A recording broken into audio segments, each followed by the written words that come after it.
Hello Mzansi, welcome to Ask Khuluma with Pray. If today is your first time visiting this channel, please do the right thing and click the red subscribe button. Kwezim years are popularly known as Unomalanga from Usbongile and the Dlamini opens up about losing her mama, Uzanele Mpokazi. Guys, Zanele Mpokazi, ushone 2 days back, and Mzansi is shocked. The guy is very shocked.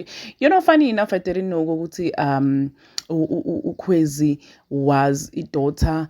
Yeah, Kepela Uzanele, I'm really shocked, but bayafana guys. After seeing my pictures up, I was like, yeah, bayafana ke bantu. Balabani bashaqekile guys. Ngemva kokuthi bavele tindzaba after bamthandazele isikhathi lesithe kuye phela Uzanele ngemva kokuthi bave ukuthi uphathekile akekho right, bamthandazela basho ukuthi cina sesi ube right, ube strong, uphile, uphindze usimotivate, uphindze usicucutele, uphindze asikuve ukhuluma bomsakatweni, sikubone TV nasesakuthanza sesibamthandazele ngendlela lesimanga. But unfortunately uNkulunkulu uma sekaphile guys kuba nesikhathi lapho futhi athathe ngaso, and iqebo lakhe lingevinjwa sithi dudu kuba wonke lo semandini, imndeni wakhe, abangani bakhe Uzanele guys. May her beautiful soul rest in peace. Nathi seeing Swati Entertainment semgosi wethu asiyasho njena ukuthi alala ngokuthula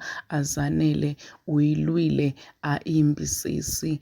And we just want people to know ukuthi guys isikhathi masesifikile sifikile asingevinjwa. Please subscribe, comment your thoughts down in the comment section. Don't forget to hit the notification bell. I'll see you on the next one. I'm signing out. Goodbye.